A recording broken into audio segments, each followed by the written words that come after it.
Big pass third part யாருமே மறந்துருக்க மாட்டாங்க. ஏன்னா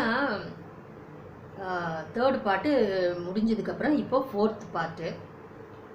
தேர்டு பார்ட்டில் லாஸ்ட்லியாக கவினுடைய லவ் சப்ஜெக்ட் வந்து ஜனத்துக்கு கொஞ்சம் இன்ட்ரெஸ்டாக பார்த்துக்கிட்டு இருந்தாங்க. ஏன்னா அதில் இருக்கிற 2 டாஸ்க் வந்து செகண்ட் பார்ட்டில் இருக்கிறது அப்படியே தேர்டு பார்ட்டுக்கு வந்தது. அது 2 எனக்கும் கொஞ்சம் போர் அடிச்சுது. என்னடா இது, முன்னாடி நடந்த இதுவே ஒரு புதுசாக ஒன்று க்ரியேட் பண்ணி போடாமல் அப்படியே எடுத்து 2 டாஸ்க் வந்து இதில் அதே மாதிரி கொடுத்துருந்தாங்க. இப்போது தேர்டு பார்ட்டில் திருடி ஒரு இடத்துல போய் கொண்டு போய் வச்சிடுறது, அதை கண்டுபிடிக்க சொல்லிடுறது, இதே மாதிரி தான் இப்போ ஃபோர்த்து பார்ட்டில் ஒன்று வச்சிருக்கிறாங்க. செகண்ட் பார்ட்டில் இருந்த 2 டாஸ்க்கு தேர்ட் பார்ட்டில் இருந்துச்சு. தேர்டு பார்ட்டில் இருந்த அந்த திருடிட்டு எடுத்துகிட்டு போய் உள்ளே ஒழிச்சு வைக்கிறது, அதை வந்து எடுத்துட சொல்கிறது, இந்த டாஸ்க் வந்து ஃபோர்த்து பார்ட்டில் இருக்குது. புதுசாக ஒன்று க்ரியேட் பண்ணி புதுசாக வைக்கலாம், ஆனால் அவங்களுக்கு நேரம் பத்தலையோ ஐடியா வரமாட்டேங்குதோ என்னவோ ஒரு பார்ட்டில் இருந்து அப்படியே எடுத்து அப்படியே வச்சு அதை அப்படியே இது பண்ணிடுறாங்க. இப்போது தேர்டு பார்ட்டில் லாஸ்ட்லியாக கவினுடைய லவ் சப்ஜெக்ட் தான் வந்து புதுசாக க்ரியேட் ஆன மாதிரி ஜனத்துக்கு வந்து கொஞ்சம் இன்ட்ரெஸ்டாக பார்க்குற மாதிரி இருந்திருக்கு. அதை தான் கொஞ்சம் இன்ட்ரெஸ்டாக பார்த்தாங்க, என்னடா இதுன்ற மாதிரி. அப்போது லாஸ்ட்லியாவுடைய அப்பா அவங்க ஃபேமிலி உள்ளே வருவாங்க. அம்மாவும் 2 தங்கச்சிங்களும் வந்து பேசுவாங்க. பேசிட்டு நீயா இரு, நீ இப்படி இருக்க மாட்டியே, நீ நம்ம குடும்பத்தையே காப்பாற்றுற பொண்ணாச்சே, நீ ஏன் உன்னை வந்து நீ இழந்துடுற, அது ஏன்னா உலகமே பார்க்குது பிக் பாஸு. அப்படி இருக்கும்போது இந்த லவ் சப்ஜெக்ட் வந்து வெளியில் அதுதான் மெயினாக பார்க்குற மாதிரி ஆயிடுச்சு. அப்போது லவ்வில் விழுந்தால் என்ன ஆகும், குடும்பத்தில் மற்றவங்கள எல்லாரையும் மறந்துடுவாங்க. தங்கச்சிங்களை மறந்துடுற மாதிரி, அம்மா அப்பாவை மறந்துடுற மாதிரி, அந்த லவ் தான் அவங்களுக்கு மெயினாக தோணும். அதை தன்னை அப்படியே அவங்களே சேஞ்ச் ஆகிடுவாங்க. அப்போது இவங்க தான் வந்திருக்காங்கன்னு நினச்சிட்டு பேசிகிட்டு இருப்பா லாஸ்ட்லியா. அவங்க அப்பா 10 வருஷம் கழித்து அவங்க அப்பா வராரு.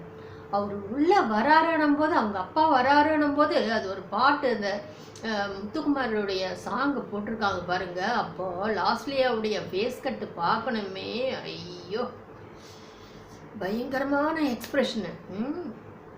அந்த ஏன்னா 10 இயர்ஸாக அவங்க அப்பாவை பார்க்கல. அவங்க அப்பா வந்து குடும்பத்துக்காக நாடு விட்டு நாடு போய் அங்கே சம்பாதிச்சு பணத்தை அனுப்பி இவங்கள காப்பாற்றிக்கிட்டு இருக்கிறவர். அப்படி இருக்கிற ஒரு மனுஷன் வந்து 10 வருஷம் கழித்து இந்த பொண்ணை பார்க்க வராருன்னா அந்த பொண்ணுடைய ஃபீலிங்ஸ், அவனுடைய இது சொல்ல முடியாத அளவுக்கு இருந்திருக்கு. வந்ததுக்கப்புறமா டக்குன்னு அவர் உள்ளே வந்தோன்னா அவர் வந்து சேரன் டைப்பில் இருக்கிறாரு. அவர் பர்சனாலிட்டி, ஃபேஸ் கட்டு எல்லாம் வந்து சேரன் மாதிரியே தான் இருக்கிறாரு. கொஞ்சம் பார்க்கும்போது நல்லா ஸ்ட்ராங் மாதிரி, ஏஜும் கம்மி தான், ரொம்ப ஏஜ் கூட கிடையாது. உள்ளே வந்தவர், நீ என்கிட்ட என்ன சொல்லிட்டு வந்த, கேம் விளையாடுறேன்னு சொல்லிட்டு வந்துட்டு நீ இப்போ இங்கே என்ன பண்ணுறன்னு சொன்னார். ஏன்னா லவ் என் பேரை கெடுக்கிற மாதிரி பண்ணுறிய, லவ் சப்ஜெக்ட் லவ்வில் விழுந்துட்டேன்ற மாதிரி. ஏன்னா கேம் விளையாட வந்த நீ பிக் பாஸில், அது கேமை முடிச்சுக்கிட்டு நேராக நீ வந்து சேர வேண்டியது தானே, ஏன் லவ்ன்ற இதில் போய் இறங்குற மாதிரி அதை வந்து டைரெக்டாக சொல்கிறார். அதுக்கப்புறமா அவங்க அப்பா காலை பிடிச்சா அழுதா எல்லாம் பண்ணான். இப்போ தான் தேர்டு முடிஞ்சிருக்கு. அவங்க அப்பா வந்து இப்போது நம்ம மறக்க முடியாத மாதிரி அவருடைய இது கெட்டப்பெல்லாம், பொண்ணு மேலேயும் அவ்வளோ பாசம் அன்பு, நல்லபடியாக கேமை முடிச்சுட்டு வீட்டுக்கு வந்து சேருன்னு சொல்லிட்டு போனவர். அதுக்கப்புறமா அவர் லண்டன் போயிட்டார், கனடாவில் தான் ஒர்க் போல இருக்கு. முந்தா நேற்று நைட்டு லாஸ்ட்லியாவோட ஃபோனில் பேசினாராம். பேசிட்டு படுத்தவர் அப்படியே இறந்துட்டுருக்கிறார். நேற்று காலையில் கதவை தட்டிட்டு பார்த்து ஆள் இல்லை இதுன்னு சொல்லிட்டு அப்புறமா கண்டுபிடிச்சிருக்காங்க. அப்படியே தூக்கத்திலேயே அவர் உயிர் பிரிஞ்சிட்ருக்கு, ஹார்ட் அட்டாக்காக. லாஸ்ட்லியாக ரொம்ப அவங்களுடைய ஃபேமிலி வந்து இப்போ அவளுக்கு இன்னும் கொஞ்சம் பாரம் அதிகமாகிடும். 2 தங்கச்சிங்க வேறு இருக்குது. இவளுக்கும் ஏஜ் கல்யாண வயசு வந்துடுச்சு. கல்யாணம் பண்ணிக்கணுன்னா தங்கச்சிங்களை வேற கரை சேர்க்கணும். அவங்க அம்மா வேற மிடில் ஏஜ் மாதிரி இருக்காங்க, நல்லா இருக்கிறாங்க. இப்போ ஃபுல்லாக லேடிஸ் ஆகிட்டாங்க ஃபேமிலி. அவன் அம்மா 2 பொண்ணுங்க தங்கச்சிங்க இவ. அப்போ குடும்ப பாரம் இன்னும் கொஞ்சம் அதிகமாகிடுச்சு. இப்போ அழகு இருக்குது, திறமை இருக்குது, எல்லாமே இருக்குது. அதுக்கு தகுந்த மாதிரி ஆப்பர்ச்சுனிட்டி கூட அவ்வளோவா அவளுக்கு வரல. எல்லாம் லாஸ்ட் அப்படி இப்படி அது இதுன்னாங்க. ஒன்றும் நல்ல ஹீரோயினாகவே வரலாம். அந்த மாதிரி இப்போ ஒரு படம் ஏதோ நடிச்சிருக்காலாம். அந்த படம் ரிலீஸ் ஆகிறதுக்குள்ளே அவங்க அப்பா போயிட்டாரு. அது ரொம்ப வருத்தப்படக்கூடிய விஷயம். இப்போ 4th பார்ட் வந்திருக்கு. 4th பார்ட்டு இதில் முந்தா நேற்று கமல் வந்து முந்தா நேற்று 2 நாள் நடந்ததில். அதுக்கு முன்னாடி சின்ன சின்ன விஷயம், ஒன்றுமே இல்லாத விஷயம், அதுக்கெல்லாம் வந்து அனிதா மனசு ஹர்ட் ஆகிடுச்சு, எனக்கு ஹர்ட் ஆகிடுச்சுட்டு. சின்ன சின்ன விஷயம் எதுவுமே இல்லை. நீ சத்தம் போடுறியா, நீ ஏன் கத்துறன்ற மாதிரி வார்த்தை சொன்னால் கூட தாங்கக்கூடிய லெவலில் மனசு இல்லைன்னா அப்புறம் எப்படி? மனசு எல்லாத்துலேயும் தாங்கக்கூடிய லெவலில் இருக்கணும். அப்படி நினச்சா நான்லாம் வாழ்க்கையில் எவ்வளோ ஃபேஸ் பண்ணியிருக்கேன். கொஞ்சம் நெஞ்சமா எத்தனை அவமானங்கள், எத்தனை தோல்விகள், எத்தனை சொல்ல முடியாது. அத்தனையும் தாங்கிக்கிட்டு அவ்வளவும் ஃபேஸ் பண்ணிக்கிட்டு வாழ்ந்துக்கிட்டு இருக்கேன். அப்படி இருக்கும்போது ஒன்றுமே இல்லாத ஒரு வார்த்தை சத்தமாக பேசுகிற ஒரு கத்திரியான்ற அந்த இதுக்கு எனக்கு மனசு ஹர்ட் ஆகிடுச்சின்ட்டு அதுவே பெருசாக நினச்சிக்கிட்டேன். அப்படின்னா இன்னும் வாழ்க்கையில் சாதிக்க வேண்டியது, பார்க்க வேண்டியது எவ்வளோ இருக்கு. ஒரு சத்தம் போட்டால் ஒரு ஒன்றுமே சொல்லக்கூடாதா மனுஷனுக்கு? சில பேருக்கு அவங்க மட்டும் அடுத்தவங்களை சொல்லுவாங்க. அடுத்தவங்க எந்த நேரம் அவங்க விமர்சிக்கிறதே வேலையாக இருக்கும். அவங்கள மட்டும் யாரும் ஒன்றும் சொல்லக்கூடாது. ஒன்றும் ஏதாவது சொன்னால் டக்குன்னு கோவம், என்ன இப்படி சொன்னாங்களா அன்ட்டு. ஆனால் அவங்க மட்டும் எல்லாரையும் சொல்லுவாங்க. அது மாதிரி மனுஷங்கள ஒவ்வொருத்தரும் ஒவ்வொரு கேரக்டரு. ஆனால் எல்லாத்தையும் தாங்கிக்கிட்டு எல்லாத்தையும் ஃபேஸ் பண்ணிக்கிட்டு அப்படியே போனோம். அதெல்லாம் சின்ன விஷயம், ஒன்றும் இல்லாத விஷயம். ஏதாவது ஒன்று சொன்னாங்கன்னா அப்படியே விட்டு அதுக்கு ஒன்றுமே கிடையாது. அதை விட்டுட்டு அந்த சின்ன விஷயத்தை பெருசாக ஆக்கும்போது தான் இன்னும் ரொம்ப பெருசாகிடும் தேவையில்லாமல். என்கிட்ட யாராவது வேணும்னே சண்டைக்கு கூட இழுப்பாங்க. ஆனால் கூட நான் கேர் பண்ண தெரியும் எனக்கு அவங்க வேணும்னே சண்டைக்கு இழுக்கிறாங்கன்ட்டு. அப்புறமா அவங்களே இதுக்கிட்ட ஒன்று ஏதாவது சொல்லி சண்டைக்கு இழுத்தா கூட சண்டைக்கு வராது அப்படின்னு சொல்லிட்டு பேசாமல் விட்டுட்டு போயிடுவாங்க. அது மாதிரி தான். அப்போது கமல் வந்து ஒவ்வொருத்தருக்கும் செடியை ஃபஸ்ட்டு பிகினிங்கில் உள்ளே வரும்போது செடி கொடுத்தாரு. செடி கொடுத்து வளர்க்குறது, அவங்கவுங்களுக்கு செடியை கொடுக்கும்போது அவங்கவுங்க செடியை அவங்கவுங்க நல்லா வளர்க்கணும். ஒரு சிலருடைய செடிங்க வந்து செத்துடுச்சான். செடிங்களை சரியாக காப்பாற்றணும். சரியாக தண்ணி அதிகமாக விட்டாலும் ப்ராப்ளம், கம்மியாக விட்டாலும் ப்ராப்ளம். செடி வந்து பதமாக இருக்கிற மாதிரி தண்ணி ஈரப்பதம் மட்டும் இருக்கணும். இதில் இப்போ இதில் வந்து ரம்யா வந்து நீங்கள் எல்லாரையும் நோட் பண்ணுங்கள். பாலாஜியை நான் பிகினிங்கில் ஃபஸ்ட்டு பிக் பாஸை பற்றி நான் பேசிகிட்டு இருக்கும்போதே ஒன்று சொன்னேன். பாலாஜி நல்ல கோபக்காரு. டக்குன்னு ஏன்னா அவங்க அப்பாவையே அடிச்சிருக்கான் சின்ன வயசுலேயே.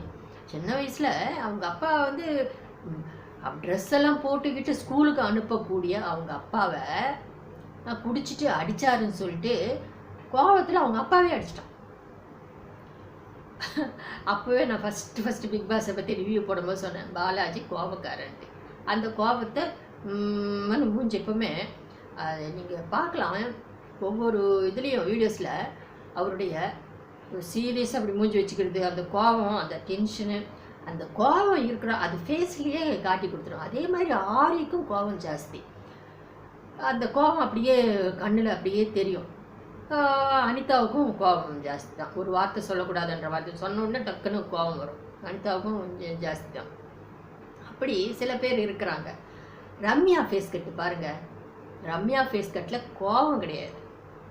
சர்வ சாதாரணமாக சிரிக்கிற முகத்தோட சிரித்தவங்களையே பார்த்துக்கிட்டு இருந்தால் நமக்கும் சிரிப்பு தான் வரும். நமக்கு டென்ஷன் இருக்காது, சந்தோஷமாக இருப்பாங்க. அந்த சார்லஸுடைய பையன் பையனும் மருமகளும் பாருங்க, 2 பேரும் சிரிச்சவங்களாவே இருப்பாங்க எப்பவுமே. அவங்க 2 பேரும் ஃபேஸ் கட்டு சிரிச்சுக்கிட்டே இருக்கிறத பார்த்தா, ஒருத்தர் சிரிச்சுக்கிட்டே இருப்பாங்க. அந்த வந்த மருமகள் வந்து அவ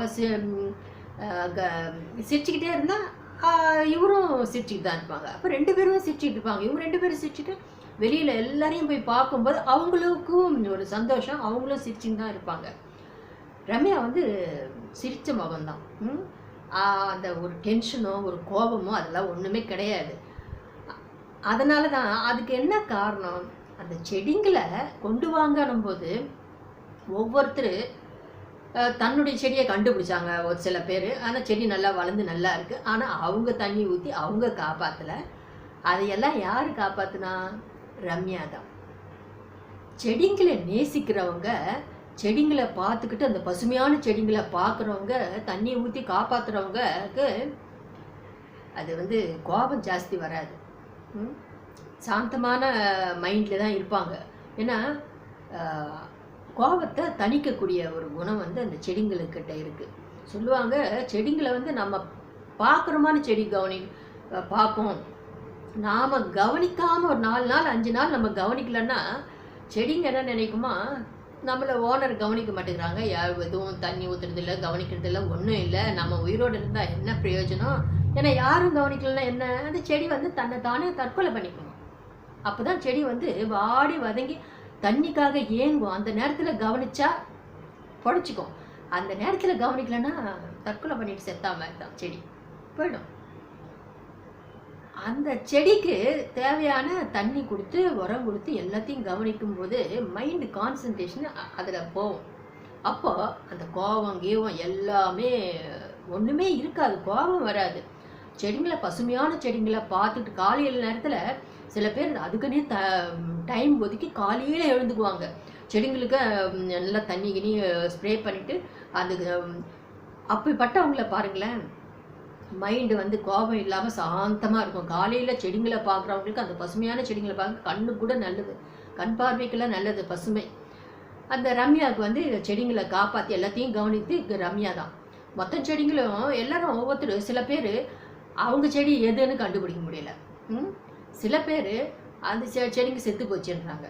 சில பேர் என் செடியை வந்து ரம்யா தான் கவனிக்குதுன்ட்டு, அவங்க யாரும் தண்ணி ஊற்றி அவங்க கவனிச்சது கிடையாது.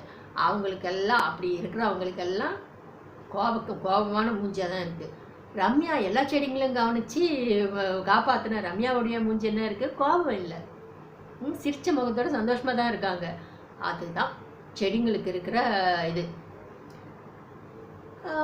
அந்த இதில் வந்து கமல் வந்து சரி, அதுக்கு உங்களுக்கு வந்து செடிங்களுக்கு காப்பாற்றக்கூடிய நான் உரம் அந்த வந்து கொடுத்து அனுப்புகிறேன்ட்டு அவங்களுக்கு அவ்வளோ சந்தோஷமாகன்ட்டு ஒரு சின்ன செடிங்களை வச்சுக்கிட்டு அதை பார்த்துக்கிட்டு இருந்தால் மனசு தனி சந்தோஷமாயிடும். இந்த கொரோனா வந்துட்டு போனதுக்கப்புறமா நிறைய பேர் வந்து வீட்டுக்கு தேவையான செடிங்கள்லாம் வீட்லேயே தயார் பண்ணுற மாதிரி இது பண்ணிக்கிட்டாங்க. நான் எல்லா செடிங்களும் வச்சுக்கிட்டு மூலிகை செடிங்களெல்லாம் நிறைய வீட்டுக்கு தேவையானது எல்லாம் வச்சுன்னா உடம்புல நோயே வராமல் தடுத்துக்கலாமே. அதனால் வீட்டுக்கு தேவையான எல்லாம் பெரண்டையிலேருந்து கற்பூரவல்லியிலேருந்து தூதுவளையிலேருந்து துளசியிலேருந்து எல்லாம் வீட்டாண்டை வச்சுட்டு அவங்கவுங்க தேவையான பறிச்சுக்கிட்டு யூஸ் பண்ணிக்கிற மாதிரி கஷாயம் போட்டு குடிக்கலாம், துவையல் செஞ்சு சாப்பிட்லாம். இந்த மாதிரி நிறைய பேர் இறங்கி இருக்கிறாங்க. இப்போ அதுக்கப்புறமா அந்த கமல் வந்து இந்த கோவத்தை விஷயம் இதாகிடுச்சு.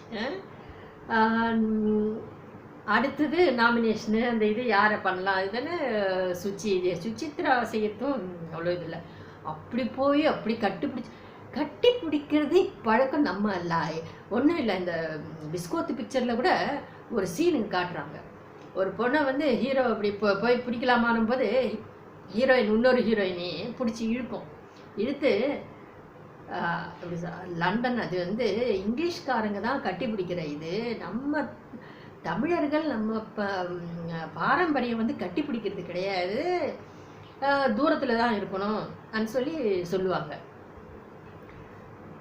அது லண்டனில் அங்கே வெளிநாட்டுக்காரங்களுக்கு இருக்கிற இதை வந்து நம்ம நாட்டுக்கு ஒத்து வராத ஒரு இதை வந்து பழக்கப்படுத்திடுறாங்க.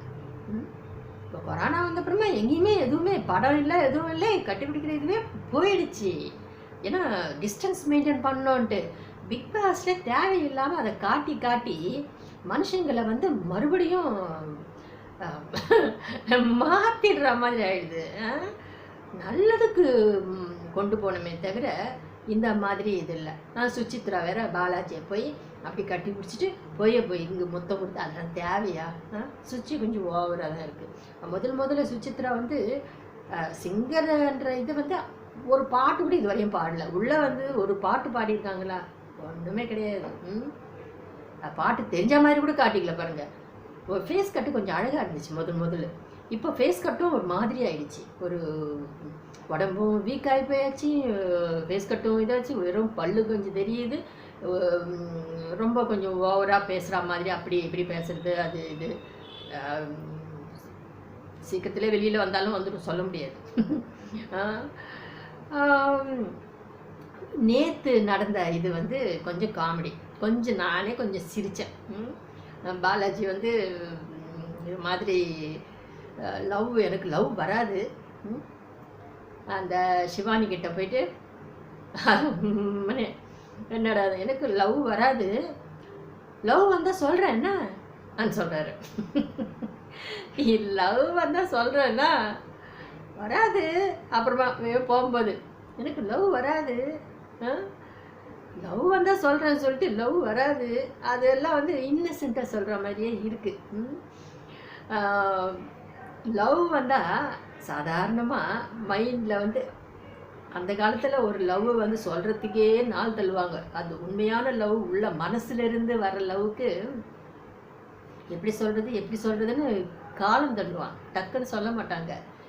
இப்போ விளையாட்டுத்தனமாக சொல்கிற மாதிரி லவ் வந்தால் கூட ஐ லவ் யூனிட்டுறாங்க. ஆனால் லவ் வந்து சாதாரணமாக வருஷக்கணக்காக இழுக்கிற லவ்ங்களும் இருக்குது.